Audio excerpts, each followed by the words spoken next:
Vipin Yadav entertainment को subscribe करें और साथ में बेल आइकन जरूर दबाएं ताकि ऑडियो वीडियो आप तक जल्द पहुंचे। बिल्कुल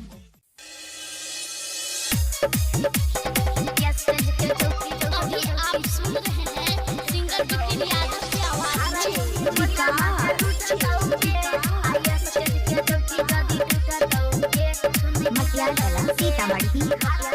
रूपम रिकॉर्डिंग स्टूडियो जीवा चौक मधुबनी। एले तू नाच देख रहे चुपचाप रे करे न हल्ला पीछे बैठल छो बाप रे छोड़ा सुन।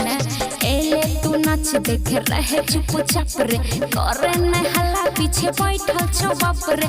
इज्जत पूरा ओकर लूटतो रे, इज्जत पूरा ओकर लूटतो रे। आइए स्टेज के चौकी जदी टूटतौगे खारा छौ अनिल मजा लूटतौगे। आइए स्टेज के चौकी जदी टूटतौगे सुने टूटतौगे खारा छौ निर्मलिया मजा लूटतौगे।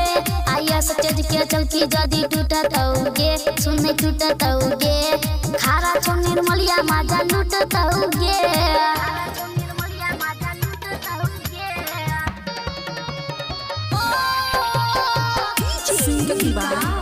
विपिन यादव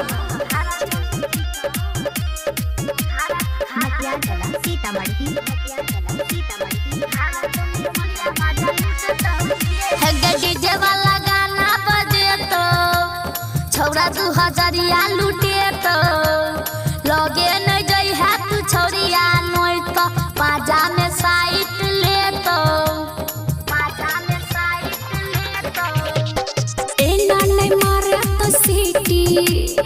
ऐते भागे तो कमेटी चल तो जूता चप्पल तोरा छोरा दुखाए लग तो पीठी।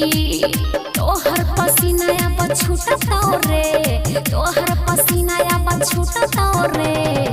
आइए स्टेज के चौकी जदी टूटतौगे खारा छौ बंसिया मजा लूटतौगे। आइए स्टेज के चौकी जदी टूटतौगे सुने टूटतौगे खारा छौ निर्मलिया मजा लूटतौगे।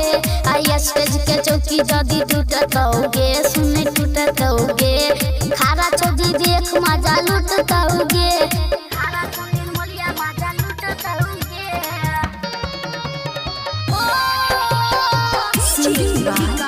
विपिन यादव रूपम रिकॉर्डिंग स्टूडियो जीवा चौक मधुबनी। सुनै गे जान प्रियंका मानै तू बात हमर कनिका छियौ पर्सनल तोहर सुनै बुझै छही किया अनिका। सुने रे यादव विपिन होतो ने रात रंगीन कहे छियो सच बतिया अंग्रे पदिन अभी गिन। जवानी के रेल रूपम छूटतो रे, जवानी के रेल रूपम छूटतो रे। आइए स्टेज के चौकी जदी टूटतौगे छौरा कमल स्वा मजा लूटतौगे। आइए स्टेज के चौकी जदी टूटतौगे सुने टूटतौगे खारा छौ विवेक मजा लूटतौगे।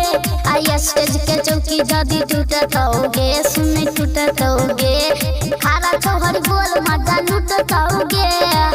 अभी आप सुन रहे हैं सिंगर विपिन यादव की आवाज।